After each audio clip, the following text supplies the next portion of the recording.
নমস্কাৰ। এই মুহূৰ্তত অসমৰ প্ৰত্যেকগৰাকী জনতালৈ দিবলৈ ওলাইছোঁ ডাঙৰ খবৰ। আজি হৈছে 14 মে।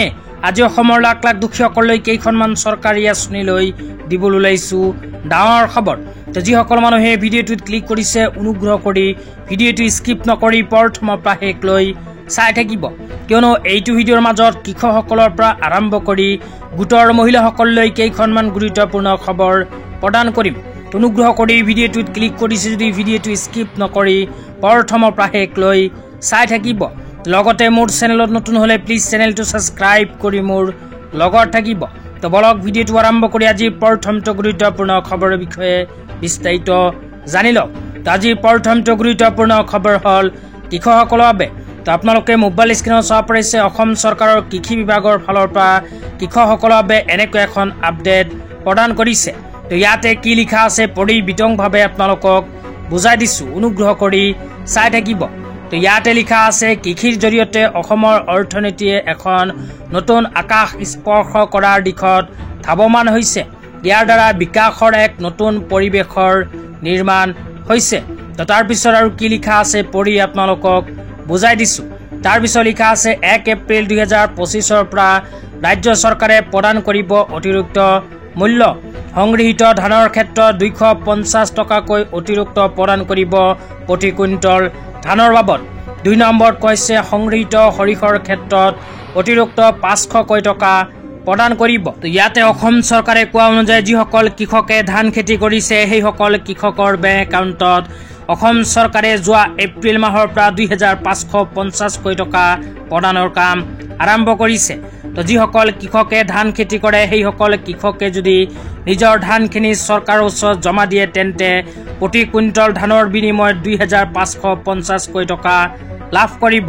তো যিসকল কৃষকে আগতীয়াকৈ নিজৰ ধানখিনি চৰকাৰৰ ওচৰত বিক্ৰী কৰিছে সেইসকল কৃষকে ইতিমধ্যে লাভ কৰিছে টকা। তো আপোনালোকেও যদি ধান খেতি কৰে আৰু চৰকাৰৰ ওচৰত নিজৰ ধানখিনি বিক্ৰী কৰিব বিচাৰে তেন্তে এইটো ভিডিঅ'ৰ কমেণ্ট বক্সত কমেণ্ট কৰি জনাই দিব। তেন্তে ইয়াৰ নেক্সট ভিডিঅ'ত আপোনালোকক জনাই দিম যে আপোনালোকে নিজৰ ধানখিনি চৰকাৰৰ ওচৰত কেনেকৈ বিক্ৰী কৰিব আৰু 2550কৈ টকা প্ৰতি কুইণ্টলৰ বিনিময়ত কেনেকৈ লাভ কৰিব। তেতিয়া আপোনালোকক দিবলৈ ওলাইছোঁ আজিৰ দ্বিতীয়টো খুবেই গুৰুত্বপূৰ্ণ খবৰ। আজিৰ দ্বিতীয়টো গুৰুত্বপূৰ্ণ খবৰ হ'ল SHG গোটৰ লগত জড়িত হৈ থকা আত্মসহায়ক গোটৰ মহিলাসকলৰ বাবে। তো যিসকল SHG গোটৰ মহিলা আছে সেইসকল মহিলাক অসম চৰকাৰে যোৱা এপ্ৰিল মাহৰ পৰা 10,000কৈ টকাৰ চেক প্ৰদানৰ কাম আৰম্ভ কৰিছে।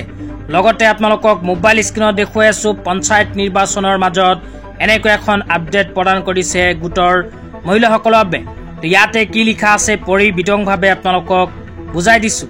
ইয়াতে লিখা আছে পঞ্চায়ত নিৰ্বাচন 2025 সংকল্প 5 নাৰী সবলীকৰণ।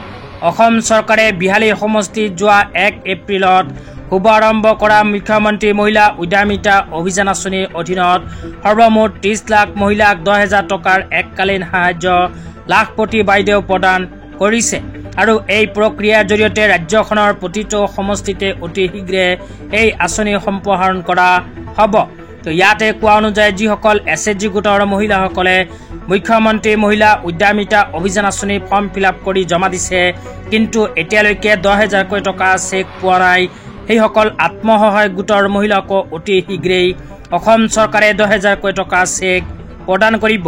তো আজি ইমানেই। ভিডিঅ'টো চাই কেনে পালে নিশ্চয় এইটো ভিডিঅ'ৰ কমেণ্ট বক্সত কমেণ্ট কৰি জনাই দিব।